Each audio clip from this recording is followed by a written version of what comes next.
Assalamualaikum warahmatullahi wabarakatuh. Selamat pagi anak-anakku siswa SMP Negeri 1 Gedung Pring. Apa kabar kalian semuanya? Semoga pada hari ini kalian dalam keadaan sehat walafiat.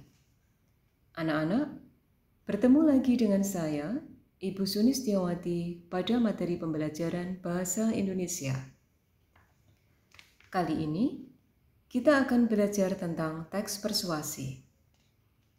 Sebelum pembelajaran ini dimulai, mari kita berdoa dulu untuk menambah keberkahan ilmu yang kalian dapatkan pada hari ini. Berdoa, mulai. Anak-anak, sebelum kita mulai, seperti biasanya siapkan dulu buku paket Bahasa Indonesia kelas 8 dan alat tulisnya. Anak-anak, kompetensi dasar yang harus kalian capai pada hari ini yaitu mengidentifikasi jenis saran, ajakan, arahan, dan pertimbangan tentang berbagai hal positif dari permasalahan aktual dari teks persuasi seperti lingkungan hidup, kondisi sosial, dan atau keragaman budaya yang didengar dan dibaca. Adapun tujuan pada hari ini, tujuan pembelajaran kita pada hari ini adalah agar kalian dapat menjelaskan pengertian dan isi teks persuasi. Yang kedua, agar kalian dapat mengidentifikasi ajakan-ajakan dalam teks persuasi. Nah, anak-anak, sekarang mari kita lebih mengenal lebih dekat dengan teks persuasi. Lebih jelasnya lagi, kalian bisa membuka buku paket halaman 175 sampai 181.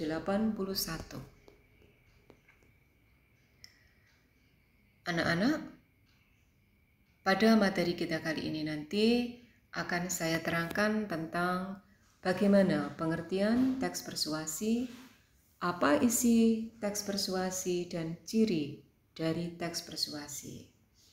Sebelumnya, coba kalian perhatikan dulu kutipan bacaan berikut ini. Banjir telah menjadi masalah umum masyarakat seperti yang terjadi di Kalimantan Selatan saat ini. Banyak sekali kerugian yang diakibatkan oleh bencana alam banjir, mulai dari kerugian material dan juga kerugian non-material. Namun, perlu kita sadari, penyebab banjir sendiri ialah ulah manusia yang selalu merusak alam, mulai dari penebangan pohon liar, membuang sampah sembarangan, sampai mengotori sungai. Oleh karena itu, agar kejadian banjir ini tidak terulang, marilah kita menjaga lingkungan. Perhatikan anak-anak, bacaan yang saya baca tadi ini, apa isinya? Yaitu mengajak kita agar selalu menjaga lingkungan. Kenapa harus menjaga lingkungan? Agar tidak banjir. Kenapa banjir?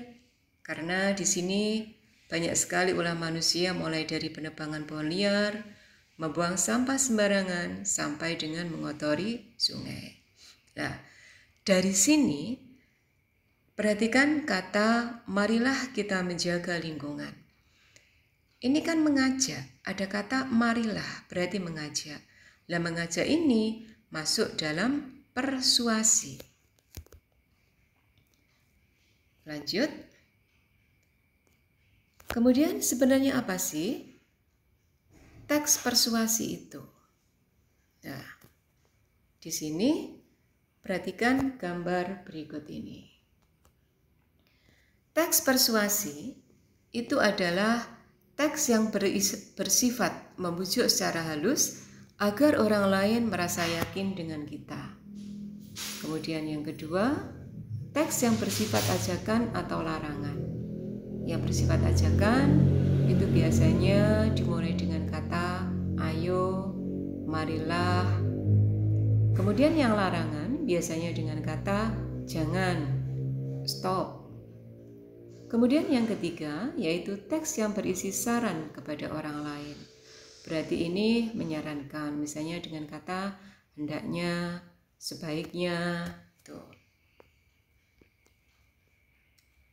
Kalau begitu, apa sih sebenarnya teks persuasi itu? Ya. Dari penjelasan saya di atas, teks persuasi adalah teks yang bertujuan untuk mengajak atau melarang, menyuruh, atau membujuk pembacanya melakukan sesuatu sesuai dengan apa yang disampaikan oleh penulis. Sekarang kita lihat ciri umum teks persuasi. Ciri yang pertama, bertujuan mengajak orang untuk melakukan sesuatu. Jadi mengajak untuk berbuat apa yang kita inginkan, melakukan sesuatu seperti ajakan kita.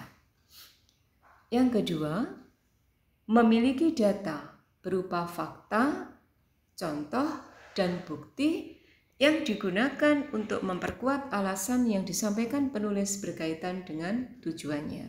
Berarti di sini ada fakta, contoh, dan buktinya. Yang ketiga, mengandung kata-kata ajakan seperti ayo, marilah, laksanakanlah. Sekarang kita lihat isi dari teks persuasi.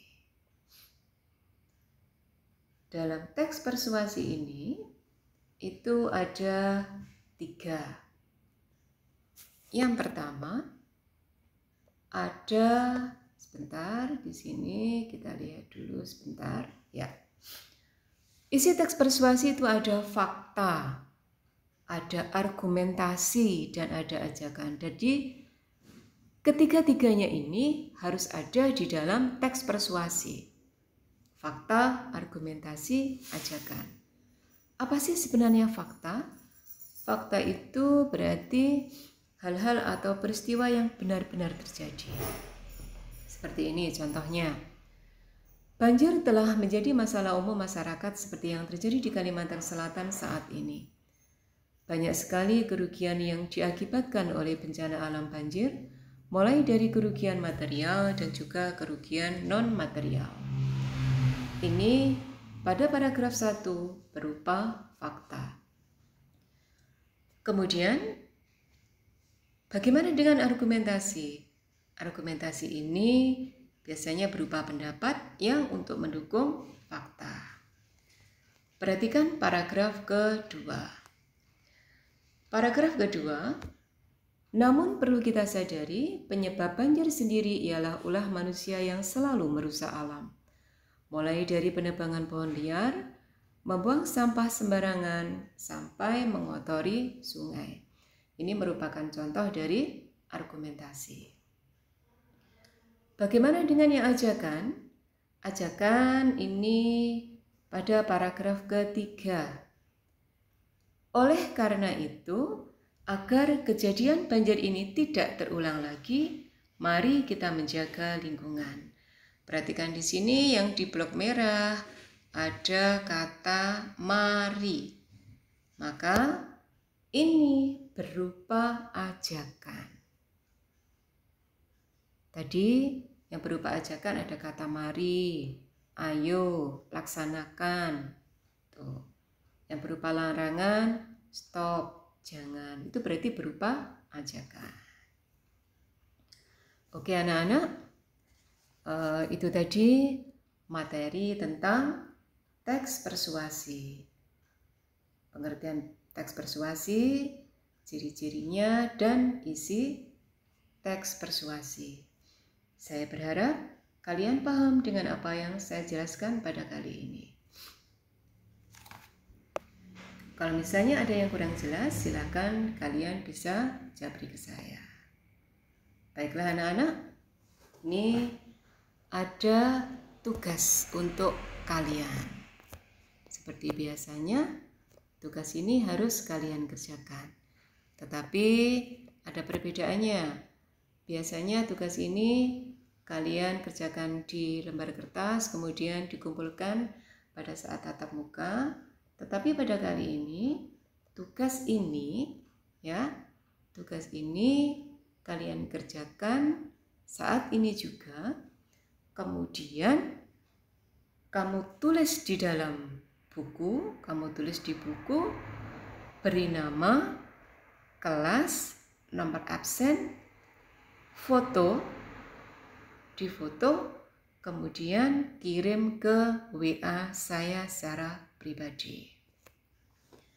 Apa tugasnya? Tugas 3. Karena tugas 1, 2 sudah kamu kerjakan minggu yang lalu. Tugas 3 ini yaitu identifikasikan fakta, argumentasi, dan ajakan dalam teks persuasi berikut ini. Jadi di sini ada 3 paragraf, mulai dari Indonesia terletak di tengah-tengah Zamrud Khatulistiwa sampai dengan paragraf yang ketiga, yaitu melanda rumah kita. Jadi ini kalian identifikasi mana faktanya, mana argumentasinya, dan mana ajakannya. Kalian tuliskan di buku. Anak-anak, demikianlah pembelajaran kita pada hari ini. Semoga kalian jelas dan paham, dan apa yang kalian dapatkan pada hari ini menjadikan berkah bagi kalian semuanya. Silakan kalian kerjakan tugasnya tadi dengan baik. Ya. Anak-anak, meski saat ini dalam kondisi pandemi, jangan lupa untuk senantiasa bersyukur atas segala nikmat yang telah Allah berikan kepada kita semuanya. Sesungguhnya, jika kamu bersyukur, pasti aku akan menambah nikmatku kepadamu, dan jika kamu mengingkari nikmatku, maka sesungguhnya ayatku sangat pedih. Ini diambilkan dari surat Ibrahim. Terima kasih anak-anak. Saya akhiri. Wassalamualaikum warahmatullahi wabarakatuh.